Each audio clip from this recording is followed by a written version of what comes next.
to episode 235 of Board Game Blitz, a podcast about all things board games that you can listen to in less time than it takes to fully understand why purple isn't a real color. Board Game Blitz is sponsored by Grey Fox Games. This week, we are talking about colors. First, we discuss a couple games we've played recently, Signal, Here Lies, and Awkward Guests 2, the Berwick cases. Then, we talk about games that utilize color as their primary theme or mechanism. And now, here are your hosts, Ambie and Crystal.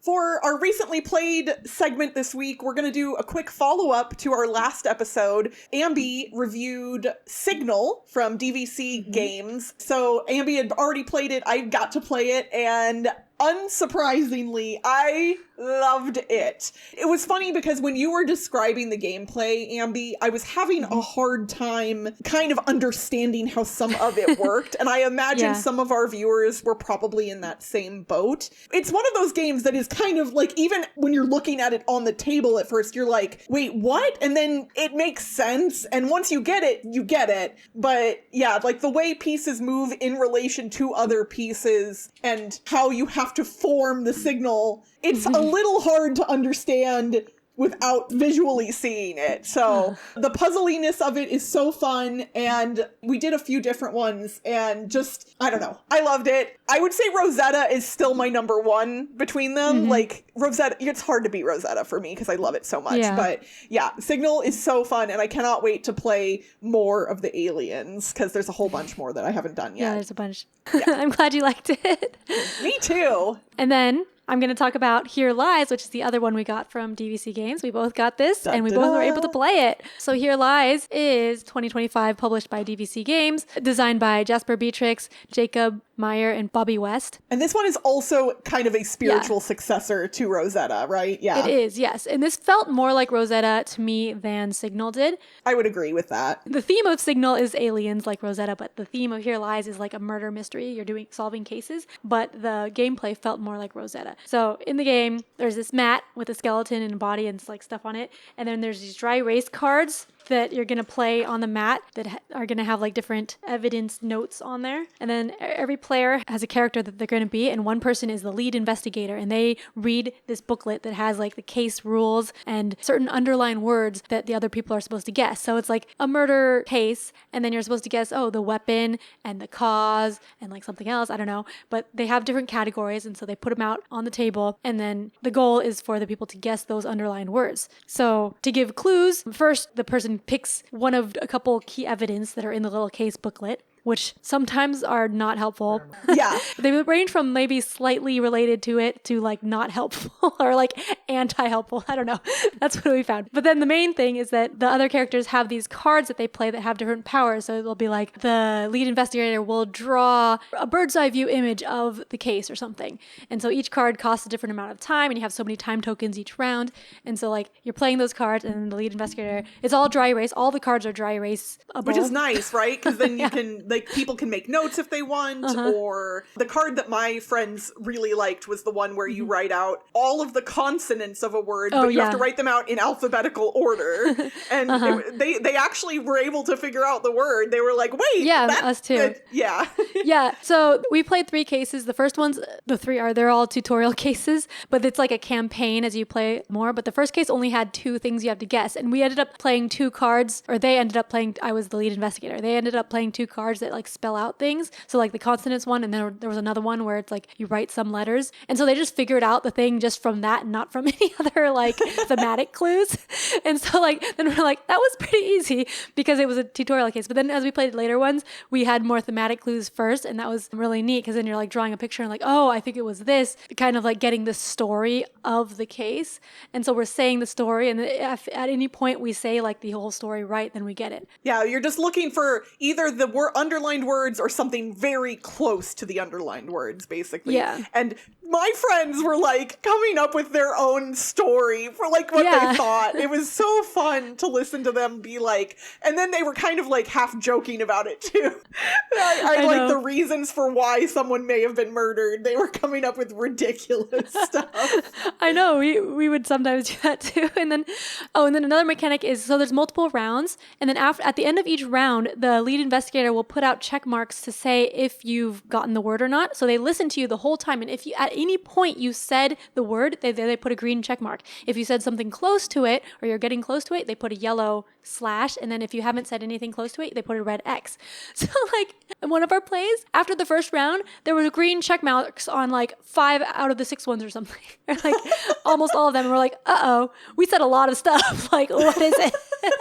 I will say that when I was the lead investigator, I was thinking about kind of future cases, and I was like, the yellow slash feels like a difficult kind of thing to use, because how you determine if something is close but not close enough, and like when giving them the yellow slash would be beneficial is, I think, like that's definitely subjective and it's very nuanced. And I think that is going to be determined by who you're playing with, and you kind of have to know the people you're playing with to some degree for some of the information you're passing there, because technically the lead investigator is not supposed to talk basically at all, which obviously I did not do. I talked because it's me. So like, I mean, I wasn't like telling them the answers, but I talked more than I think I probably should have. But yeah, I was like, I don't ever want to put out a yellow slash, because that feels like, how are they going to know what thing they said is kind of close to this thing? Like, it seems hard to understand that, I guess. Yeah, I don't think we had yellow slashes show up in ours, but I guess it feels like if we started doing clue. More story and like you're kind of get close there on the story or something, it's hard to give examples because like I'm thinking of the cases specifically. Yeah. And any example I give, we don't want to spoil anything, we don't want to because spoil these the are cases. Similar to Signal. These are one-time play cases. And I would say in many instances, like if enough time has passed, you might be able to come back to some of these, but in many instances, you're going to remember a lot of the details. And so if you've played any of the cases before, you basically would need to be the lead investigator if you played them again, and have some people that haven't played be the and especially with these, it's like you're kind of telling a story too with the case. So that's easier for me to remember than like specific, just the underlying words. But yeah, there's 25 cases in this case booklet. And also, as the cases go on, you get these ally cards. So there are certain cards that give you powers. So at the end of each round, you can spend an ally, and they do different things. So you kind of upgrade your characters with allies as the cases go on in a campaign mode. Like, you don't have to do campaign mode, but there is that. Yeah, so I liked this. As I mentioned before, it had a similar feeling to Rosetta the Lost Language, but this one with Rosetta, it's more creative, I think. This one was more structured. So like with Rosetta, it's very stressful being the alien, because you have to come up with everything on your own, and it can be kind of hard. And then also like when you're the people trying to figure it out, you have to come up with words on your own. But here you like have the cards to play, and it has prompts and stuff. So it's more structured and easier. It like helps you along. So if you're not like super creative or not in the mood to come up with everything on your own, then this helps with that. Yeah, absolutely. It's a really neat game that is similar and also very different, and I enjoyed it quite a bit, and I'm excited to play more of the cases. So that was Here Lies from DVC Games. Speaking of murder investigations, I also recently finally got to the table a game that I actually backed on Kickstarter back in 2023, I think? I don't know. It was a little while ago, and I hadn't gotten it to the table yet. But Ambie, I know you're going to want to hear about this. It is Awkward Guests 2, The Berwick Cases. So this is the sequel to Awkward Guests, which we have talked about on the show before. Awkward Guests goes up to a total of either 7 or 8 players, where Awkward Guests 2 is a maximum 2-player game. And what is significantly different about this one in comparison to the original is, in the original, everybody is trying to solve the same case, the same murder.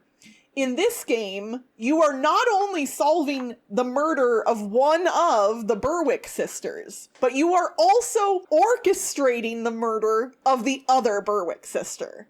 So at the beginning of the game, you set up the murder for one of the sisters for the other like player a battleship to solve. type thing. Yeah. Okay. Oh my gosh. And the book is really good about step by step how you set that up. like determining the murder weapon, their favorite weapon type, and the evidence that is against them, and all the other stuff, like their pathing through the house, which room they started in, all of the things that you would expect from awkward guests are all still there. But yeah, you're making it up. There's no predetermined cases, and you don't have to pull a bunch of cards out of a card catalog this time. The sheets are double-sided, so I think these were Kickstarter exclusives, but I'm not certain. I have dry erase versions of the sheets. Both players have a double-sided sheet that has Beatrice on one side and Bernice on the other. So on one side, it's the details of the case that you set up, and on the other side, it's your notes for the case that you are solving. And during a round, you do the investigation phases of one player, then the other, and then you have the phase where people can make a guess if they want to. Another difference between that game to the original and this one is you actually roll dice to choose actions. So you roll 3 dice during the investigation phase, and then you assign dice to a community board, and you can re-roll the dice up to 1 time, and you can throw away a die to modify another die. But those dice will allow you to do different actions, like you can draw cards from a deck to eliminate some of the pathing options from the house, or pick 2 of the characters and see if either one has been talking about the other one. Because at the end of the day, the person who committed the murder will have check marks basically down a straight line on their section of the character sheet. And so you can start eliminating stuff that way. It's so fun. It feels very similar to Awkward Guests, but again, that setup is less arduous, and my friend and I were already like thinking of kind of the metagame of some of it. Because like one of the clues that you can get during the investigative phase, you can put a die on a certain area, and the other player can tell you 3 of the 6 people that did not pass through that room. So in theory, if the murderer went through that room as part of their path, obviously you wouldn't say them, but you get to choose which other 3 people you say. And so we were already like, oh my gosh, once we get good at this, like which people we say here, and like we were already like, and then we can metagame things like, okay, so if you picked this murder weapon last time, are you going to pick a different one this time or the same? Like, oh, I'm enamored with it. I really enjoy it. I think if people have played Awkward Guests and loved it, this is a no-brainer. And if you like deduction games, also kind of a no-brainer. The box is small, like a lot smaller than regular Awkward Guests and a lot lighter than regular Awkward Guests. I don't know what to liken it to. It's really thin. Like Irish Gauge or something? Yeah, maybe. I don't know. It looks a little smaller. It's pretty small. So yeah, this one is also an easy one to pack into a bag to take with you wherever you're going. So I really liked it. I'm very happy with it. Kind of sad I didn't play it sooner, honestly, because it's just been sitting in my game room. But yeah, Awkward Guest 2 was designed by Ron Gonzalo Garcia and Paz Navarro Moreno and published by Mega Corpin Games. So yeah, I'm very happy with this one. Yeah, so I didn't actually like Awkward Guests 1, but I am interested in playing this one. No, I didn't. Oh, I can't. I should have remembered that. I don't know if I've said it that much, but like, yeah, I played it once at like 2 players and once at 4 players. I didn't like, at 2 players, it's kind of boring because like, I mean, a lot of 2-player deduction games where you're figuring out the same thing and you get like, we ended up just passing information back and forth and had like mostly the same stuff, and we're kind of like, okay, whoever just draws that card that they need first or something. And then at more players, it was like, I didn't like the card draw, and like they're very luck dependent on asking the people and stuff. Like if everyone else asks something and you don't have that card, like you can never get any information, and that happened a lot. And like, so I don't like that. But yeah, this one sounds like it would fix both of those because it's just at 2 players, so like you're gonna be getting information, and then also it's not, you know, like you're not just going for the same thing, so it doesn't have the boring part of 2-player deduction games. So I do want to play it. Awesome. I like colors, Ambie. And there are a lot of games that utilize color in more than just the artwork that is part of the game's like literal graphic design. Sometimes color plays a much larger role in the scope of the game. Yeah, there are some games that are like themed around color. Actually, like, I remember, I guess it was a long time ago now, but it seems like a few years ago, but there was like a year or two where like there were a bunch of art themed games that came out and like color I think I remember what you're talking about. Yeah, it did kind of feel like there was a little bit of a time where that was happening. And that was really neat because I like color too. Like the color wheel and mixing colors and stuff. I like that. Yeah, so there were some games that are about that. Like, I think Pastiche was one. Oh, yeah. I've played Pastiche. Oh, gosh, it's been a while since I've played that one. But yeah, I think in that one you like get colors and mix them and make new colors or something. Yes, you do. Yeah, and I wonder, it has to be, to me, I wonder if it harkens back to childhood in some way, because like coloring or mixing paints or all like all of that to me is kind of evocative of childhood, and like the color innocence wheel. is like it just kind of feels, and it's also like there's no like emotional weight associated with color. And for the record, I think games that handle emotional topics or themes can be really wonderful. I love like narrative heavy games, but color is, it's not divisive, right? Like it is what it is. It's just color. And so I think there's something simple and enjoyable about color as a theme. Yeah, but you mentioning emotion with color and children made me think of the Color Monster, which is a game about emotions for children, and like each color is a different emotion, and my kids still say like they feel yellow or something when they're happy. Sometimes they're like they feel blue when they're well, blue actually is another way to say sad, but that had to come around at some point, right? Like somebody determined that blue equals sad, and it's one of those things where I think if you said, like, what emotion does red evoke, I think most people would say anger, right? And is that because of the Disney Pixar Inside Out movies? Or is it because your face turns red when you're angry? Or, like, there's so many different reasons why it's just, like, it's this weird kind of subconscious bond, I think, that we all share when it comes to, like, color. I've played a number of games where color factors in heavily.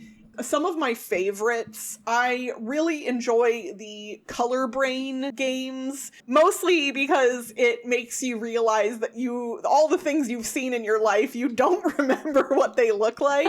So the Color Brain games, basically, the Disney edition is actually the only one that I've gotten to play, but you see a card and the color is removed, and you have to remember what color the thing was. And you would think like, oh, Disney characters, somebody's dress, I know what color that is, until it's removed and sitting in front of you, and then you're like, wait, is that dress blue or purple? Or like the things that you think you know, you do not know. And the Disney one is easier, I think, than regular Color Brain, but it's so fun to watch everybody struggle to remember things that we feel like we know so well. I still haven't played this one.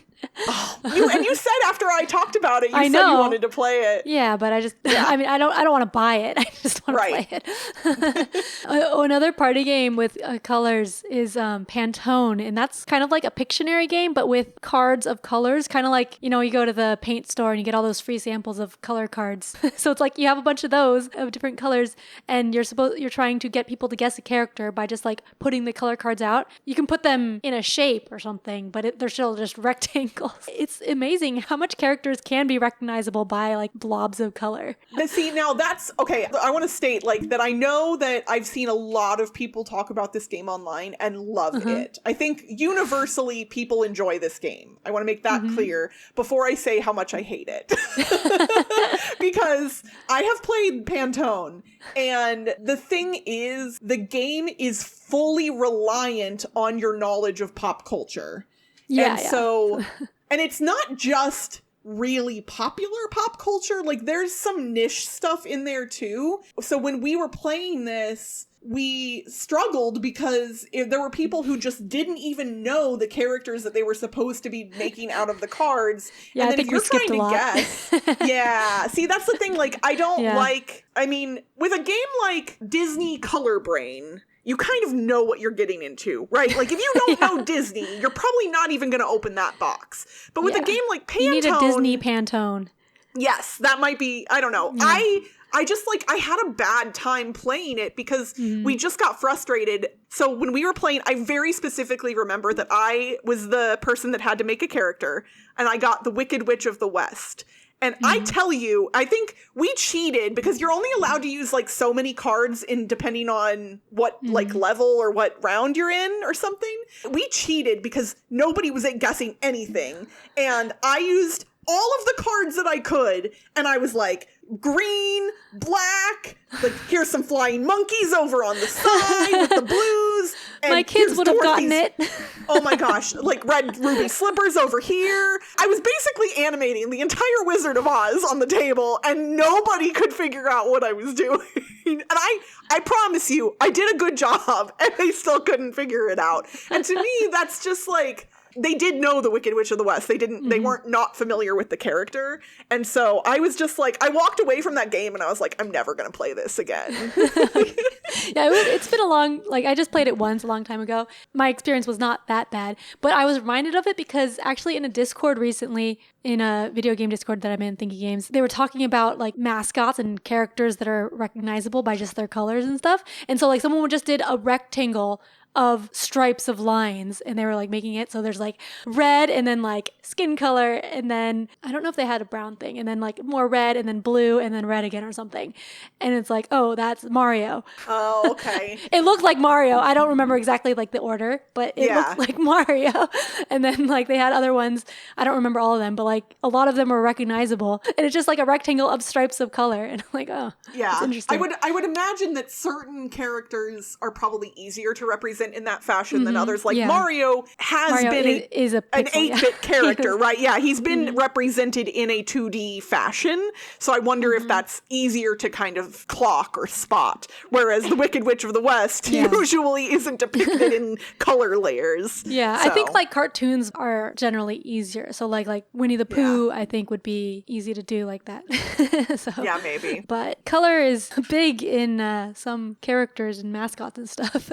Yeah. Well, then you get into games where people think colors are different depending on what their experiences are, like Hues and Cues, where you are given a color and you have to say a word that you think represents that color, and everybody else is putting a pawn onto a giant board filled with just about every color you could imagine. I have played this game with lots of different groups of people, and there is always one person whose pawn is like off the grid compared to everybody else. Like everybody will kind of be grouped in one area, and then there's usually one person, Amanda Panda, that is like way outside the realm of everybody else. And sometimes they're right, but usually not. And it's so fascinating to me. Like if you right now, I'm going to say a word and then you tell me what color comes to mind immediately. So if I say grape, what color comes to mind? Purple. But for some people, it might be like a green, right? Yeah. Because grapes are not always purple. I just had green grapes today. Interesting. But I know like grape candy is usually purple. So if you're saying grape to be a color, it's probably purple.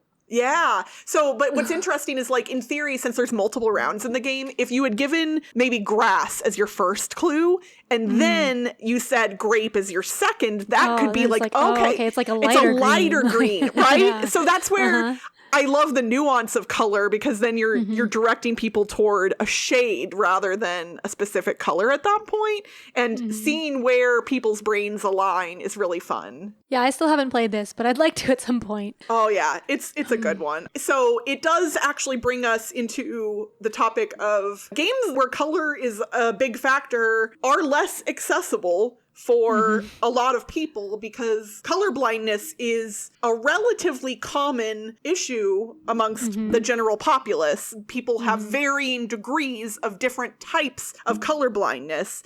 And I know that over the years, game publishers have become much more aware of this and have factored that into like regular board games in a number of ways. And that's from choosing different player colors to making sure that the artwork on the board is more distinct and things like that. But when it comes to games where the color is the thing, I honestly, like, for the most part, I think these games can be given, quote unquote, a pass, so to speak, because the core mechanism involves delineating colors. And in fact, we recently talked about Figment, which is the reprint of Illusion. And I looked on the Board Game Geek forums, and someone actually asked about the upcoming Figment, is it colorblind friendly? And I don't remember whether it was the designer or the publisher responded, and they said, you know, we thought about this a lot, like when we were remaking the new design of the game, and we ultimately decided that this is a game where delineating colors from one another is the core mechanism of the game. Therefore, making it colorblind friendly, it can't be our number one priority here. I'm probably wording this poorly, but they had, I thought, a very thoughtful response where, like, we thought about this, we considered it, but it doesn't make sense for this game in particular. And I can appreciate that. And I like that publishers at least are being more thoughtful about it. Yeah. And with that one, you can at least like look, you can see there's only 4 colors, right? Or something. So hopefully you can like see if you can tell what the colors are when you look at the box. I think it has all 4 colors on the box, hopefully. But yeah, I guess it's similar to like other mechanisms where like some people just like can't do social deduction or something because if they have like anxiety or something. So yeah.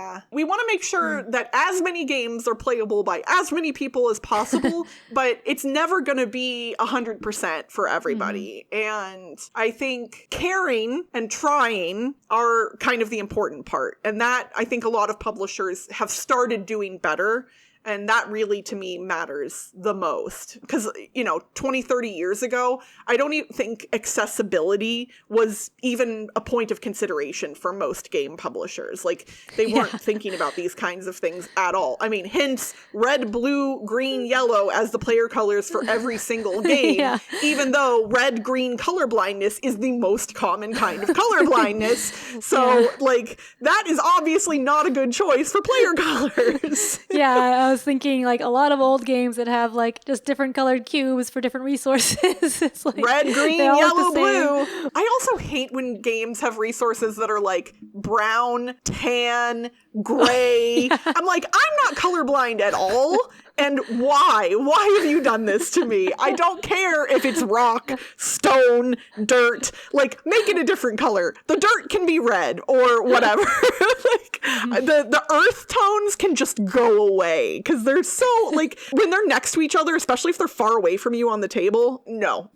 Nope. I guess another thing with color is like the type of lighting you have, because like sometimes in yellow light versus white light, it'll look a lot different. White will look more yellow in yellow light. Yeah. Well, and like LED lighting specifically, like, and fluorescent lighting, like it's going to make things show up a little bit differently. And oof, that's a whole other, like, how do you account for people's different lighting? Like, you can't really, I guess, do that. But there have been times where I'll turn on a different lamp and I'm like, oh my gosh, this is way easier to see now. Maybe that's just me getting old. If you're playing like Hues and Cues, and then what if you like change the light after you give the clue in Hues and Cues, and then it changes everything? My gosh, it's a different color. Give the hint, change the light. That's like hard mode. Some other color themed games that I enjoy. Color It is a kids game from Haba where I think you're rolling a die. It's been a while since I've played this one. And then you're coloring in sections of a coloring sheet, and you can't put the same color next to itself. Like, you can't put blue next to blue. And so it's definitely a kids game. It's like more of an activity, but it's very cute. And so if you have little ones, it's a great one for them. Do you have any others that you enjoy? Well, all the ones that I listed are ones that I played a long time ago, so I don't... Am I the one that taught you Starving Artists? I think so, yeah. Yeah, I remember you used to talk about it too, like that. Oh my gosh. That had mixing colors too, right? No, you don't mix colors, but you can like trade colors in for other colors, basically. Oh, okay. Yeah. And you're trying to get like certain colors to make paintings, Yeah, you are literally a starving artist, and you have very little food in any given day, and you're just trying to get enough food to survive and to make paintings. And I have always stanned Starving Artists. I've loved that game since I first got it, and it's gotten I think a couple printings since I originally got it, but it's a cute little game. It utilizes real artwork that is in the public domain, and I think I've said this before, but it's been a long time. When I see my favorite paintings come up in the game, it always makes me happy, and I usually take them even if it's not advantageous for me scoring wise. Like if Gustav Klimt's The Kiss shows up, I'm like, mine, give gimme, gimme, gimme, because it's my favorite painting. Well, we would love to hear from you all what your favorite color-themed games are. So hit us up on social media or in the Blitz Discord and let us know what your favorites are. And that's it for this week's Board Game Blitz. Visit our website, boardgameblitz.com, for more content and links. This episode was sponsored by Grey Fox Games. If you enjoy 4X games but wish they didn't take hours to play, you can now get the deluxe and retail editions of Last Light at greyfoxgames.com. And don't forget that Blitzketeers like you get 10% off your entire cart, including exclusives, with the code BLITZ10 at checkout. Join the Blitzketeer community on Discord for game nights, discussions, and more by following the link in the show notes. Support the show by leaving us a rating and review on your podcast provider. And if you like us a lot and want to support us monetarily and get some cool perks, check out our Ko-fi at ko-fi.com/boardgameblitz today. Our theme song was composed by Andrew Morrow. Until next time, I play games with colors shining through. This game has bright colors, and that's why it's so cool. Bye, everyone! Bye! Hello, and welcome to episode 235 of Board Game Blitz. Okay, it sounded weird. I don't know why. It didn't sound weird to me. Okay. I don't know what, something happened in my mouth. I can't explain it.